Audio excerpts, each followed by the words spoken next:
ओम नमः शिवाय। हर हर महादेव। आज आषाढ़ मास के शुक्ल पक्ष की द्वादशी तिथि और सोमवार है। आज देव शनि एकादशी व्रत का पारण किया जाएगा। आषाढ़ मास के शुक्ल पक्ष में आने वाली द्वादशी को वासुदेव द्वादशी भी कहा जाता है। यह द्वादशी भगवान श्री हरि विष्णु और माता लक्ष्मी को समर्पित है।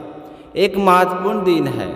इस दिन व्रत रखने और पूजा करने से पिछले और वर्तमान पापों का नाश होता है और मोक्ष की प्राप्ति होती है और लक्ष्मी माता के आशीर्वाद से धन वैभव का आगमन होता है। जो निसंतान दंपत्ति वासुदेव एकादशी का व्रत करते हैं उनके लिए यह व्रत बहुत ही फलदायी होता है। इस दिन व्रत रखकर भगवान श्री हरि विष्णु और श्री कृष्ण की पूजा करने से संतान की प्राप्ति होती है। द्वादशी तिथि चंद्रमा की 12वीं कलाम है जिसमें प्रतिज्ञ अमृत का पान करते हैं। इसलिए यह तिथि पितृगणों को तृप्त करने के लिए बहुत ही महत्वपूर्ण मानी जाती है। वासुदेव द्वादशी के दिन अन्न वस्त्र और धन का दान बहुत ही फलदायी होता है। इस दिन गौओं का गुड़ और हरा चावल खिलाना बहुत ही शुभ माना गया है और इसी दिन से सारी सृष्टि का कार्यभार भगवान भोले शंकर के हाथों में आ जाता है। तो अब की बार द्वादशी तिथि और सोमवार बहुत ही अद्भुत संयोग बन रहा है। तो पूरे विधि विधान से भोले शंकर की पूजा करें और अपने मंगल जीवन की कामना करें। आज से ही एकादशी व्रत का पालन किया जाएगा। तो सारे नियमों का पालन करते हुए विधि पूर्वक पूजा अर्चना करके ब्राह्मणों को भोजन करवाएं और उसे आशीर्वाद ग्रहण करके दान दक्षिणा देकर प्रायश्चित मन से विदा करें। उसके बाद अपने व्रत का पालन करना चाहिए। तो इस तरह से आज का यह दिन बहुत ही शुभ फल प्रदान करने वाला है। तो आप सभी श्रोताओं के सुख सौभाग्य की कामना करते हुए शुरू करते हैं आज की कथा। हमेशा की तरह सबसे पहले सुनेंगे गणेश जी भगवान की कहानी। बोलिए गणेश जी महाराज की जय हो। एक बार की बात है कि एक बुढ़िया गणेश जी भगवान की बहुत ही भक्ति किया करती थी। सुबह जल्दी उठती, स्नान करके सबसे पहले मंदिर जाती, गणेश जी को सिंदूर से तिलक करती और गुड़ का भोग लगाती। बड़े ही श्रद्धा भाव से गणेश जी के नामों का स्मरण किया करती थी। यह उसका नियम था, चाहे आंधी हो या तूफान, वह बुढ़िया गणेश जी के मंदिर जरूर जाती थी। ऐसा करते करते सालों बीत गए तो गणेश जी भगवान उस बुढ़िया की भक्ति से बहुत ही प्रसन्न हुए। तो एक दिन उसे सपने में दर्शन देकर कहने लगे कि बूढ़ी माई, मैं तुमसे बहुत ही खुश हूँ, तो वरदान मांग के क्या मांगना चाहती है। तो बुढ़िया कहने लगी कि गणेश जी महाराज, आपने मुझे दर्शन दिए, इससे अच्छा मेरे लिए क्या हो सकता है। मांगना तो मुझे नहीं आता, मैं क्या मांगूं। इस तरफ फिर बुढ़िया सोचने लगे तो गणेश जी महाराज कहने लगे कि बूढ़ी माई परेशान मत हो, कल फिर आपके सामने मैं आऊँगा, तब तक तुम आराम से सोच लेना कि तुम्हें वरदान में क्या मांगना है। वरदान मैं तुम्हें एक ही दूंगा। ऐसा कहकर गणेश जी भगवान अंतर ध्यान हो गए और उस बुढ़िया की आँख खुल गई। आँख खुली तो सुबह हो चुकी थी। तो बुढ़िया सोचने लगी कि घर में अन्न और धन भी नहीं है और मेरे कुल का दीपक भी नहीं है, मैं क्या मांगूं, मेरी तो समझ में नहीं आता। तो इस तरह सोचते हुए बुढ़िया ने अपने पुत्र को बुलाया और पूछा कि बेटा, मुझे गणेश जी ने रात के सपने में दर्शन दिए थे और बोल रहे थे कि मैं तुम्हारे पूजा पाठ से बहुत ही प्रसन्न हूँ, मैं तुम्हें वरदान देना चाहता हूँ, मांगो क्या मांगती हो। तो मुझे तो समझ में नहीं आया कि मैं क्या मांगूँ, बेटा तू ही बता दे कि मुझे मांगना क्या चाहिए।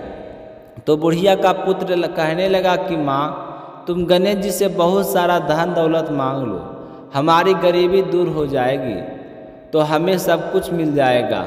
लोगों को देखो कितने ऐशो आराम से रहते हैं, हमारे भी सपने पूरे हो जाएंगे। तो बेटे की बात सुनकर बुढ़िया ने बहू को आवाज़ लगाई तो बहू आई और सासू माँ से पूछने लगी कि माँ जी कहिए क्या बात है, आपने मुझे किस लिए बुलाया है।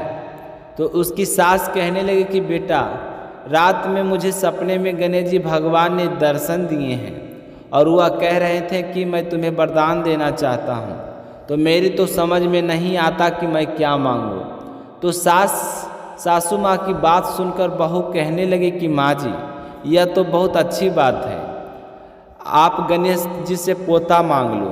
क्या आपका मन नहीं करता कि हमारे घर में भी नन्हे शिशु की किलकारी गूंजे, हमारा भी यह वंश बढ़े।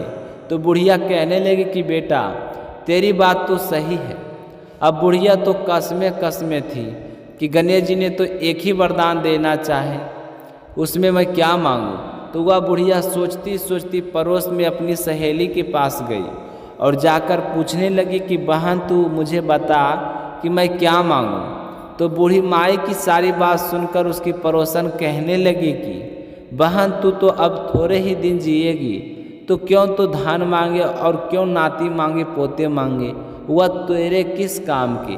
तू ऐसा कर, गणेश जी भगवान को कह देना कि बुढ़ापे तक मेरी आँखों की रोशनी बनी रहे। तो आदमी बूढ़ा हो जाने के बाद अपनी रोशनी खो देता है और आँखों के बिना तो जीना बहुत ही कठिन है। बेटा बहू तो अपने सुख की चीज़ें मांग रहे हैं, लेकिन मुझे तो लगता है कि पूजा पाठ तुमने की है तो तुम्हें अपने लिए कुछ मांगना चाहिए। तो बुढ़िया को तीनों की बातें सही लगी, लेकिन दुविधा यह थी कि गणेश जी ने तो केवल एक ही वरदान देने की बात कही थी। तो बुढ़िया ने अपने मन में कुछ विचार किया और सो गई। गणेश जी ने बुढ़िया के सपने में दर्शन दिए और कहा कि बूढ़ी माई वरदान मांगो। तो बुढ़िया माई कहने लगी कि प्रभु मुझे और तो कुछ नहीं चाहिए, मेरी तो एक ही इच्छा है कि मैं अपने पोते को सोने की थाली में सोने के चम्मच से भोजन करता हुआ देखूं। तो बुढ़िया की बात सुनकर गणेश जी मुस्कुराते हुए कहने लगे कि मैया तू तो बोल रही थी कि मुझे मांगना ही नहीं आता, लेकिन तूने तो मुझे ठग लिया। तूने तो एक ही वरदान में अपने लिए आँखें और धान और पोता तीनों चीज़ें मांग लिए। आँख होगी तो देख पाओगी, धान होगा तो पोता सोने की थाली में भोजन करेगा। तुमने तो बहुत ही चतुराई से एक ही वरदान में सारी चीज़ें मांग ली। मैं तुम्हारी भक्ति और बुद्धिमानी से बहुत ही प्रसन्न हूँ। जैसा तुमने वरदान मांगा है वैसा ही फल तुमको प्राप्त होगा। ऐसा कहकर गणेश जी भगवान अंतर ध्यान हो गए और बूढ़ी माई को जैसा मांगा था वैसा सब कुछ मिल गया। प्रेम से बोलिए गणेश जी महाराज की जय हो। अब अपने सुनते हैं स्कंद पुराण का आगे का अध्याय, तो प्रेम भाव से कहिए स्कंद पुराण की जय हो, शिव परिवार की जय हो। नारद जी कहते हैं कि हे अर्जुन, मैं इस तरह निश्चय करके देश देश में घूमकर विद्या रूपी नेत्र वाले ब्राह्मणों की परीक्षा करता हूँ। यदि वे मेरे प्रश्नों का सही उत्तर दे देंगे तब मैं उन्हें दान करूँगा। ऐसा विचार करके मैं उस स्थान से उठा और महर्षियों के आश्रमों पर इस प्रश्न रूपी श्लोकों का गान करता हूँ विचरण करने लगा।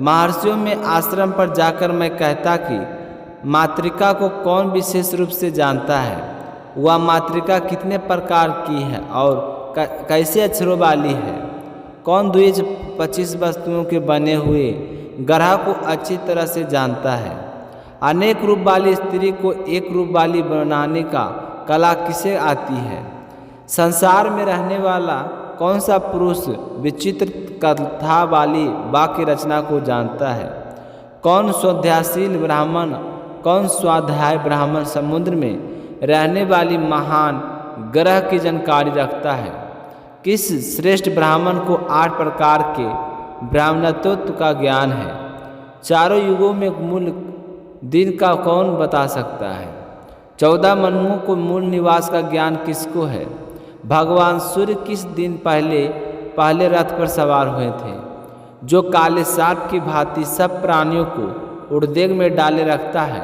उसे कौन जानता है, इस भयंकर संसार में कौन दक्ष मनुष्य से भी अत्यधिक दक्ष माना गया है, ऐसा ब्राह्मण कौन है जो दोनों मार्गों को जानता है और बतलाता है। जो श्रेष्ठ ब्राह्मण मेरे इन 12 प्रश्नों का जानते हैं और भली भांति इसके उत्तर दे सकते हैं, वे मेरे लिए परम पूज्य हैं और मैं चिरकाल तक उसका सेवक बना रहूँगा। इसमें कोई संशय नहीं है। हे अर्जुन, मैं इस तरह प्रश्नों का गान करता हुआ सारी पृथ्वी पर घूमता रहा। अतः जो ब्राह्मण मुझे मिले और मेरे प्रश्नों का सुना, तो वह उन सब ने यही कहा कि आपके प्रश्नों की व्याख्या करना बहुत ही कठिन है, तो हम तो केवल नमस्कार करते हैं। इस प्रकार की मैं सारी पृथ्वी पर घूमकर लौट आया और हिमालय के शिखर पर बैठकर फिर से इस पर विचार करने लगा कि मैंने सब ब्राह्मणों को देख लिया, कोई भी मेरे प्रश्न का उत्तर नहीं दे सकती। अब मुझे क्या करना चाहिए? और उसी समय मेरे मन में यह विचार आया कि मैं अभी तक कलाप ग्राम में गया ही नहीं। वह एक उत्तम स्थान है। वहाँ पर मुझे ऐसे ब्राह्मण निवास करते हैं जो तपस्या के मूर्तिमान स्वरूप हैं। उनकी संख्या 84,000 है। वे सब से सब वेद अध्ययन से सुशोभित हो रहे हैं। अतः मुझे उसी स्थान पर चलना चाहिए और मन ही मन ऐसा निश्चय करके वहाँ से चल पड़ा और आकाश मार्ग से गुजरता हुआ वहाँ पर पहुँच गया। पुण्य भूमि पर बसा हुआ वह श्रेष्ठ गांव 100 योजन तक फैला हुआ था। नाना प्रकार के वृक्ष वहाँ सब ओर से छाया कर रहे थे। अग्निहोत्र से उठा हुआ धुएं का प्रवाह वहाँ कभी शांत नहीं होता था। कलाप ग्राम वह स्थान जहाँ सतयुग के लिए सूर्यवंश, चंद्रवंश तथा ब्राह्मण वंशविज शेष और सुरक्षित है। उस स्थान पर पहुंचकर मैंने द्विजों के आश्रम में प्रवेश किया। वहाँ श्रेष्ठ ब्राह्मण मधुर वाणी के में अनेक प्रकार के वादों का वार्तालाप कर रहे थे। उस समय उस विद्युत सभा के बीच में मैंने अपनी भुजा उठाकर घोषणा की कि हे ब्राह्मण, आप सभी लोग मेरे प्रश्नों का समाधान कीजिए। मैं कितने समय से इन प्रश्नों का उत्तर की तलाश में घूम रहा हूँ। तो देव ऋषि नारद जी की बात सुनकर ब्राह्मण कहने लगे कि हे विप्रत्र, आप अपना प्रायश्चित उपस्थित कीजिए। यह हमारे लिए बहुत बड़ा लाभ है कि आप हमसे कुछ पूछ रहे हैं। हमारे लिए तो बड़ी सौभाग्य की बात है। तो वहाँ पर बहुत सारे विद्वान ब्राह्मण उपस्थित थे। सारे कहने लगे कि पहले उत्तर मैं दूंगा, दूसरा कहता कि मैं दूंगा, तीसरा कहता कि मैं दूंगा। इस तरह बोल बोल कर वे एक दूसरे को मना करने लगे। तब मैंने उनके सामने अपने 12 प्रश्न उपस्थित किए। सुनकर वे सारे मुनीश्वर प्रश्नों का खिलवाड़ समझते हुए मुझसे कहने लगे कि हे विप्र, आपके प्रश्न तो बालकों से है। इन छोटे छोटे प्रश्नों से यह क्या होने वाला है? आप हम लोगों में जिस सबसे छोटा और ज्ञानहीन समझते हैं, वह भी आपके इन प्रश्नों का उत्तर दे दें।